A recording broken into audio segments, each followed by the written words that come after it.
Hi, and welcome to Mindful, Beautiful, and Thriving, a podcast series by Tharaka Foundation focused on youth mental health. Before we begin today's episode, I just wanted to let you all know that all content that is found in our podcast is created for informational purposes only. This content is not intended to be a substitute for professional medical advice, diagnosis, treatment, or therapy. Always seek the advice of your physician or other qualified health provider with any questions you may have regarding a medical condition, and never disregard professional medical advice or delay in seeking it because of something you have heard in this podcast. Thank you so much, and without further ado, let's get started. Thank you, everyone, for joining us again. If you are joining us for multiple times, you know this is the Mindful Parenting series. We do have organic conversations. We do bring various guests to this forum. Sister Rini is joining me all the time, bringing her wisdom, sharing with all of you. So today we do have Fu joining us today, a very special guest with lot of knowledge, wisdom, certifications. I would like to request Fu to introduce himself and tell us more about his parenting journey, his day job, and where are you joining us from today? Yeah, hi everyone. My name's Fuchi. I reside in the United States on the East Coast. I live in the city of Atlanta. I grew up there and went to school there, and then I'm fortunate enough to continue my professional career there as well. A little bit about me. I've been working for Cisco System for about 26 years. This is the only company that I work for out of college, so I've been very happy with the company. They gave me lots of opportunities. So yeah, thank you so much for inviting me. And I would love to share my personal journey and some of the struggles I ran into. Thank you, Fu. So tell us more about your family. It's great you're working for the same company. And as you said, as far as I know, you are not doing a day job. You're serving this company with your Right. skills and talents. You evolved your role. So if you would like to share more about that, you're welcome to do. But we definitely want to know more about your parenting journey as well. Yeah. So just a quick background. So uh, I I worked for Cisco 26 years, but first 20 years I was a sales engineer, and then I became a people leader in the sales organization.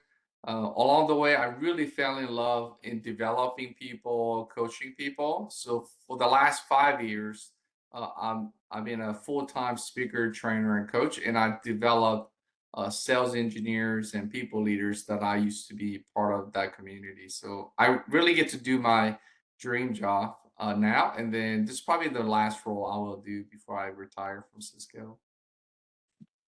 Thank you. So, doing all these personal development courses you did yourself and now you're teaching to others, do you think it influenced your parenting style?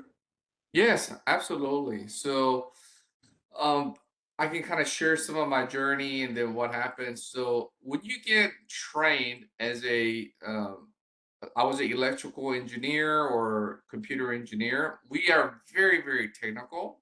So while going through university, we don't really learn social skills as much and we don't really interact with other people. So we really lack in overall awareness of who we are. So we're more engineer focused and minded. So the way I raised my kids were very engineer centric, unfortunately, until when I start developing myself, when I become more self aware, understanding nuances of human dynamics and psychology, I start changing the way I was treating and raising my kids. Along with that, one unique thing about me is that I actually have a blended family, meaning my wife was had a prior marriage and then she had two kids. So when I married her, I inherited her two kids, and then we have one child between she and I. So we have three kids, but it was very challenging because there was a third parent in the equation. It was very difficult as we were trying to navigate through raising kids and doing the right thing, but there was always that third parent had an influence over the kids. Fu, you talked about about self-awareness. So what did you learn about yourself? As you were saying, engineers, they like maybe use one side of the mind more, but Yeah. then you felt, that self-awareness is lacking. And as you're Mhm. mentioning, it helped you as to become a better person socially and in your parenting also. So tell us, other parents who really want to go on this journey of self-awareness, what is it and how can they start? Yeah, so when somebody has a strong technical background and that's what they do for a living, we're zeros and ones. We're black and white. There's nothing, there's no gray area. So as you were interacting with our children, we are like either right or wrong, right? And that's the way I treated my kids. Really didn't have any gray area in the middle. It's when I became more self-aware. I started to learn social skills, and I realized that it's not only zeros and ones; there are fraction in the middle, and I had to adapt to it. And and as you guys know, human beings are very dynamic. They're not on or off. It's somewhere in the middle, and that's probably the biggest part I had to learn how to adjust because I had a strong engineering mindset. And for me, you were either right or wrong. You get punished or rewarded. But I really didn't have a whole lot of middle parts. So it was very difficult to grow up in my household. Thank you for sharing that. So we are like little bit talking about self-awareness in our previous episodes also. So I would like to ask Sister Rini, listening to Fu and what he shared, would you like to add something more to this journey of self-awareness and how it helps us for parenting? Yes, absolutely. And thank you, Fu, for sharing so beautifully that it's not just black or white, there's something in between as well. And that is where I find that self-awareness is a very important aspect because Mhm. we see through the lens of right or wrong, good or bad, ugly or beautiful, right? Whereas there is an aspect of us which is prior to both, right? Mhm. It's prior to Mhm. good and bad, prior to right and wrong, prior Mhm. to all the duality of the mind. And I think that's what you are pointing at. And what I find being self-aware really, we can also do a simple experiment if it's okay with you, Sure. and see that it's very easy, and I'm giving you a very condensed form of what I've been practicing for years. Nobody needs to take that many years. Mhm. It can truly be understood very easily and quickly also. Mhm. And so for that, if you can play along with me, I would Okay. really appreciate that. Sure. Sounds great. Okay, so to really know our essential truth, Mhm. if we can say, we can close our eyes first, and if I were to ask you, open your eyes and ask you, are you aware of the sky? What would you say? You can Uh, open your eyes for now. okay. And are you aware of the sky? We will say, Oh, yeah, I know sky exists, but not right now because I'm in a room. are you aware of the ceiling of the room? Yes, yes, I am aware of the Yes. ceiling of the room. I am Yes. aware of the ceiling of the room. Mhm. Now, if I were to ask you, are you aware of the lamp in front of you or any object in front of you? Yes, Yes, I'm aware of an object in front of me. yes. I'm aware of the ceiling, Mhm. right?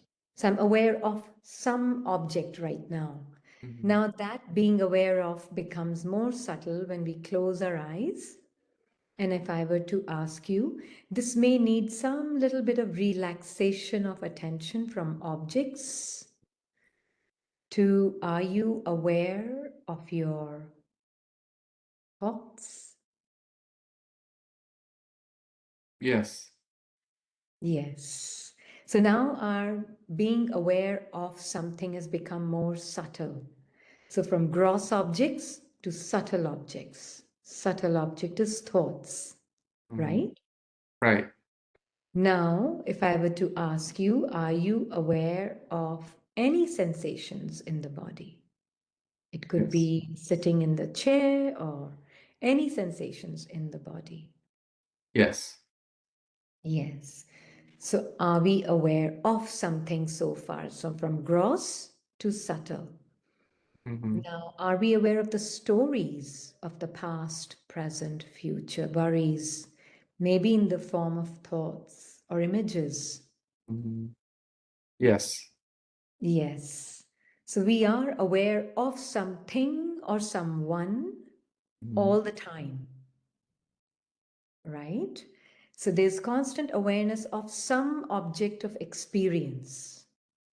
It could be from something gross to gross, like the ceiling, to the flower vase, to the chair, to something more subtle, like I am aware of thoughts.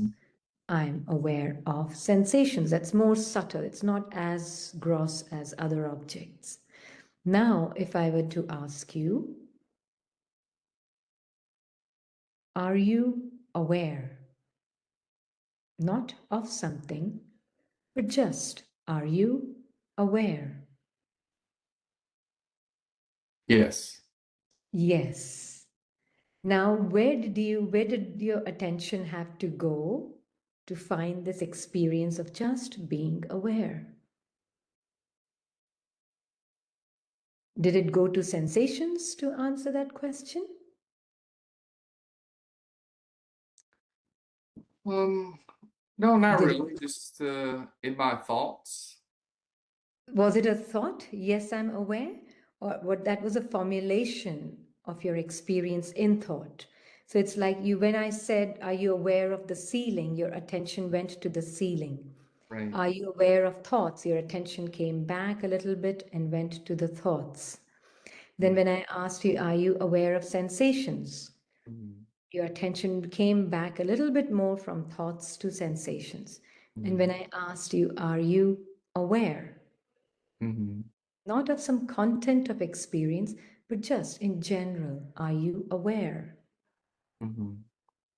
Yeah, all 7, 8 billion of us will say, yes, I am aware. Right. Yeah, not always aware of something or someone, but I am in general, essentially, I am Mhm. aware. And it's as simple as this. For that which I'm aware of doesn't exist now.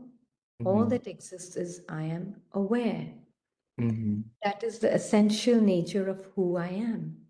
I'm always aware. Now I can add more objective experiences to it, but that which I am is simply aware.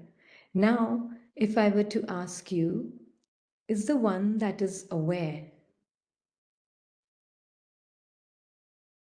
has a name?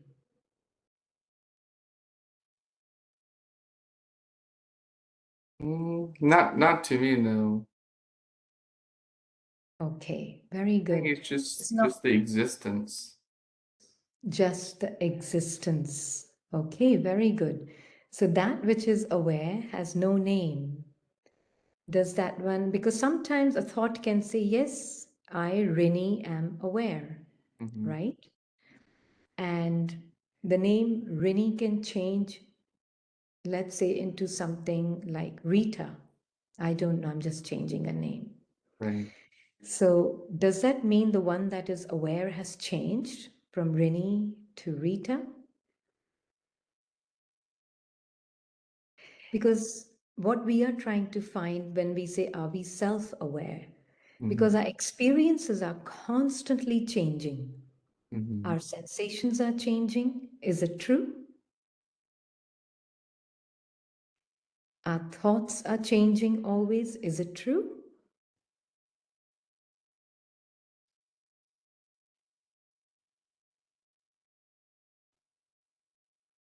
Is that a question for me? Yes, for anybody Oh. who's doing the experiment with us. Right. our images changing, thoughts changing, feelings changing, emotions changing, Hmm. perceptions changing.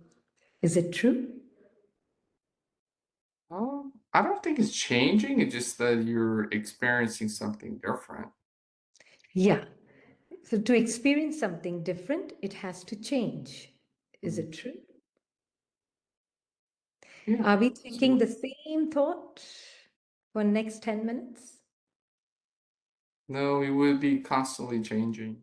Constantly changing, right? Mhm. So our Yes. thoughts are constantly changing and our perceptions are constantly changing. What we are perceiving is constantly changing. Hmm. So when you said that it's not just about right and wrong, good and bad, there's Hmm. something in between. There is in between in this changing contents of experience, there is a part of us which never changes, which is Hmm. still, right? And that is to be aware of that stillness of who I am, really Hmm. is being self-aware. Hmm. Right. Did it uh, make sense to you, Fu and Yes. Sister Punam? Yes, that makes sense to me. So, being self aware is to be aware of the stillness of who I am in the midst of the colorful, changeful experiences Mhm. at both the gross and the subtle level. Then I find, and how it helps in parenting or in any other relationship, Mhm. is when at least for me, I have seen that when these changeful thoughts are constantly taking place, changeful Mhm. emotions, changeful feelings, and if I am not identifying myself with them, Mhm. then I can see the changeful aspect of my children's experiences also, or people Mhm. who I meet. Their thoughts, their emotions, their feelings are constantly changing. Mhm. But just like I have an aspect of me which never changes, in the midst Mhm. of that change, I know that in the midst of that changeful experience, there is an Mhm. aspect of them which never changes. Mhm. And that to me kind of really helps me keep my attention on Mhm. amidst this colorful, changeful experience of each one. There is Mhm. that still point which Yeah. is unchanging. And that kind of Right. really helps me to come from that. I can see the agitation of my own mind, I can see the agitation of Mhm. other minds, but I know there is something that is unchanging and still about them. Where is my Mhm. attention? Yeah. That really helps on the parenting and any relationship for that matter. Yeah. And I think that's really hard for people to like grasp and use because there's so many competing things that's happening around them, right? So they really don't know who they are. Absolutely, I agree. And it doesn't take very long, just a Mhm. little bit of matter of interest. And that Yeah. little interest, because each one is already aware, as you said, Fu, and there are lots of other distractions they may have. It's just a matter of interest to bring the attention back to yourself and then come back to life. Right. Yeah. It's so true. It's so true. And if I can add my experience, why this matters, right? Like when we know we are like, yeah, in the middle of all this change, I am unchanging, then Mhm. why do I react to emotions? Right? They are ever changing. They won't stay same. And the Mhm. same is true for other person, right? Whether it's a parent-child relationship or spouse or colleagues, right? So Mhm. they are also like that joyful living beings or Mhm. loving beings. They don't know maybe because they are right Mhm. now constantly getting engrossed in their own emotions, Right. but being aware, right? Like we are talking emotional intelligence, right? So Mhm. we do know we are emotional beings, but at the same time, we are like, what do we want to do with each other? We want to give love to each other, right? We want to be a good, happy, harmonious family. And it Yeah. is possible when we have that kind of self-awareness. So I Mhm. find it very, very helpful, as Sister Rini was also sharing. So that's the practical application, actually.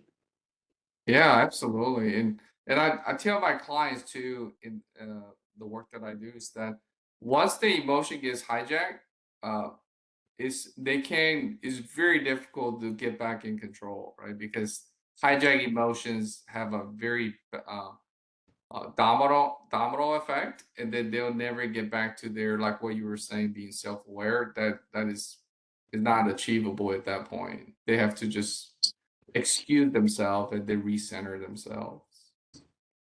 Yep. So food, like when you teach your clients, do you teach your kids also? I try, do my best, but as you guys probably know, it's very hard to teach our children, right? They'll take certain things, but not the others. But what I did was that I had a community of people uh, that had helped me because I was so young when I had my kids. Okay, so like as we know, it takes a village to raise kids, right? And you were telling it was challenging. So would you like to share some of your challenges? And as you said, you leaned on your community. What else did you do to overcome your challenges? So first thing is when you're not self-aware, then you don't try to seek awareness because you just don't know, right? So you just see the example how other people do it, try to apply it. It did not work. Like going back to what I said, I had a blended family, so my wife and I really lean on a lot of older folks who knew how to raise kids better than we did, and that's where we got most of our help. That's good to know. But now, if you reflect back on your parenting journey, I know your kids are grown up now. Yes. What advice would you have for your younger self? I would say one, you have to be very patient, right? Patient with them. Just kind of like what the exercise you went through. It's just that we got to understand we're changing, they're changing, and there's a lot of dynamics happening. So I think my younger self, I just was very adamant that I was always right, they were always in the wrong. And then I took that approach and I didn't really understand the whole dynamic that was happening. So my suggestion to my younger self: slow down and learn. And then going back to what you just did, the exercise to become more self-aware, understand we're very unique, dynamic human beings and souls, and then we got to respect them, and then figure out how to interact with each other, and then guide them through the process. That would be my advice to them, or to my younger self. And that's beautiful, Pooh. So how did you change? Like, yeah, as you were saying, you were adamant that engineering mindset, black and white, and Mhm. now you're talking about, being self-aware with love, compassion, respect. So how did that shift happen for you? Yeah, so what happened was that I acquired a mentor that I wasn't seeking. So a mentor approached me that he wanted to help me, and I told him I don't need any help. He knew better than me, and then he started to teach me, and then he started to explain to me that I lacked social skills. I didn't have very little emotional intelligence, and people don't really like interacting with you. So he started to be very patient and start teaching me and start opening my eyes. Thank you so much. I think you are ready to receive. If somebody, gives me that feedback, maybe I will not, open-minded. So its beauty is in you. You accepted the feedback and and thanks to that mentor also, right? He genuinely had interest in your well-being and development, and he gave you that feedback. So what I'm learning is, don't be shy to ask for help, as you were saying, that lean on your community. And if somebody is giving you feedback, receive it as a gift, Mhm. and Yes. and then work upon yourself, right? Yeah, we are not perfect, it's okay, but we can learn and Yeah. grow. Absolutely. And as I look back on my journey, it's like I just had some really great people that came into my life uh when I needed somebody the most, and I think that really helped me get to where I am today. And now you're paying forward. You're giving these gifts to others, as far as I know.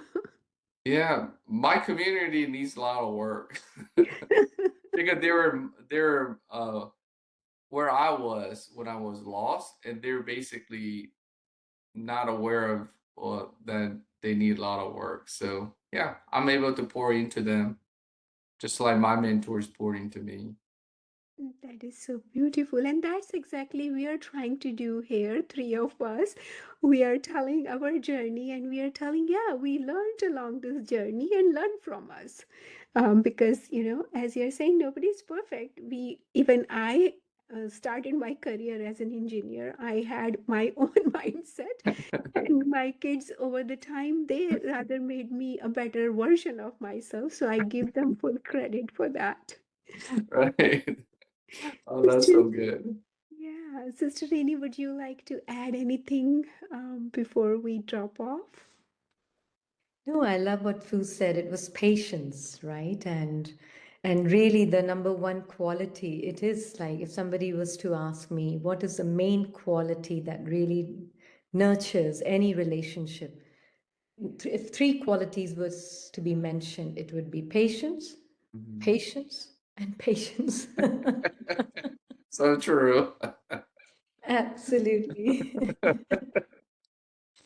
So when you're talking about that, so how to develop that, how someone can develop, because we are living in an impatient world, in the sense the world of Mhm.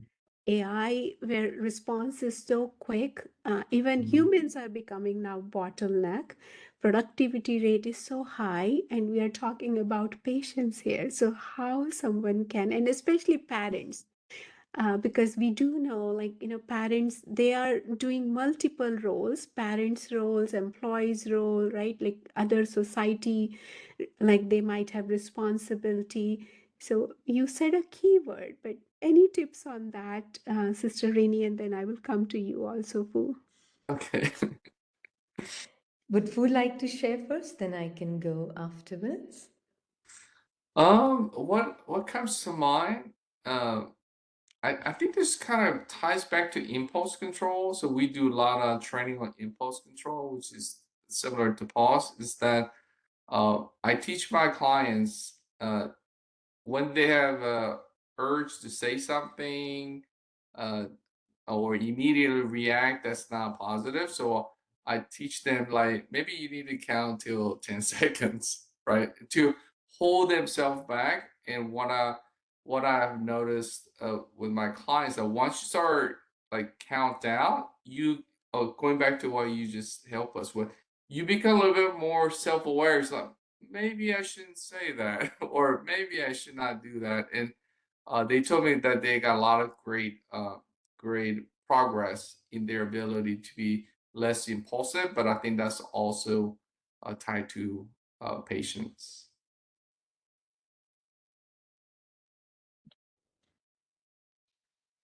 That's very beautiful, Sister Poonam and Fu also. That what Fu is suggesting is take a pause and don't just come into reaction out of emotion.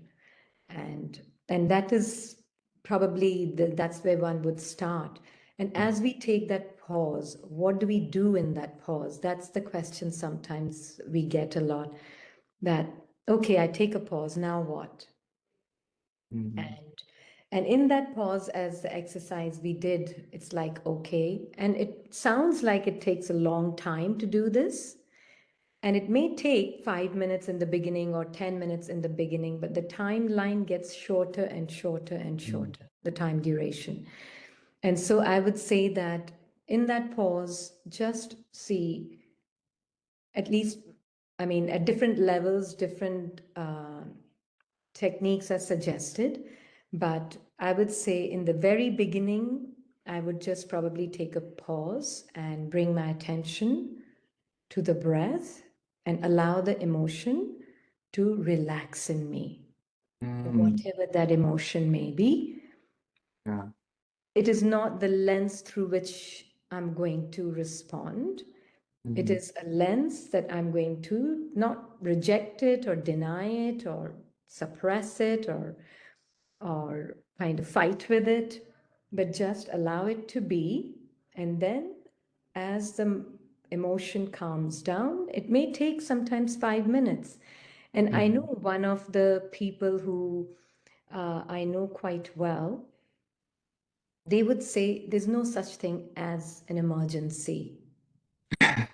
I would take my time to not speak through the emotion, take a Yes. few breaths, bring my attention to myself, whatever they knew themselves to be in that moment, doesn't matter. Mhm. But at least that emotion will not be the lens through which I will respond to the situation. Mhm. And watch my sensations, allow my sensations to be observed. And when I feel them and I fully feel them, Mhm. and I can breathe and be at ease with them, now automatically a reaction less response comes from that Mhm. space. So, yeah, that's something we probably all need to teach ourselves to take that Mhm. and and we think we are wasting our time. Somewhere the mind says that, oh, what, you're wasting your time. You don't have a few seconds or a few minutes. Because for ego, it's too important, and it thinks world will fall apart without its presence, right?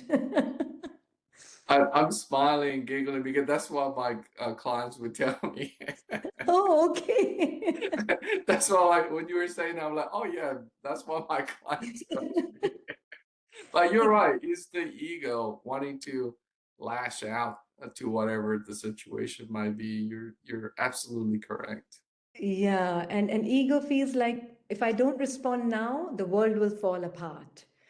Mhm. And that is the ego that if I'm self-aware, then I will be able to see that egoistic commentary of my mind and the feelings in my Mhm. body also. And if I can do that, then it is very possible. It may take some time to begin with, as we Mhm. said, but it's really worth your time because there comes a time, like any activity, it takes less and less and less time. And then eventually it's like, okay, you're aware, this is not what I want to react through. I will maybe take my time, maybe 2 minutes, 3 minutes, 5 minutes, however much time you can allow yourself to have, Mhm. and then respond from that place. And I Mhm. find if ego is interacting, then ego will respond. Mhm. Yes. And actually, we think we are being more productive, but no, actually, we are clashing with each other. And decision Mhm. making can take a lot longer as a Yeah. result. So that's what I found. More we come from a peaceful place, then we interact peace with peace. Mhm. And then decisions can come from the right place and can be more fruitful, actually. Mhm. Yeah, so true. So true. Thank you to both of you for sharing beautiful things. And when you were talking, even, at workplace, yeah, boss is pinging. Do I need to immediately respond, right? Email is coming. Do I really need to immediately respond? Even kids are Mhm. demanding something, right? So we really need to find out, as you're saying, not everything is emergency. And when emergency comes, then our Mhm. mind sometimes goes blank because we never had the capability to pause and manage our emotions, right? Now, like, you're blanking out. So I do feel, it's a wonderful idea both of you as shared, either Mhm. counting backward for 10 deep, 3 deep breaths, or just going inward, feeling your Mhm. emotions in your body in the form of sensations. These are Mhm. really good life skills, not only for parenting, but even, having that clarity for the next step, right? Whether it's responding to kids' needs or email needs or, real emergency. So patience is the key. And I say patience is a virtue. Even to, like, I work with customers and they don't respond to me, I'm absolutely fine. I will wait patiently. And when they come, that, Right. like you were saying, peace is communication. Peace talking to peace. But if I react, they feel that energy as well. Yes, that's right. Oh, so true. So it's all very important for all of us to be self-aware, and managing our emotions, developing that emotional intelligence, treating everybody with respect and patience, and our parenting journey will be amazing and enjoyable. That's what I'm telling our audience. So, thank you to both of you for joining us today, sharing your wisdom. Really grateful to both of you. Thank you. Awesome. Thank you so much. This was really, really good. Thank you. Thank you so much. Thank you, both of you. You are listening to Mindful, Beautiful, and Thriving, a podcast series by Tharaka Foundation.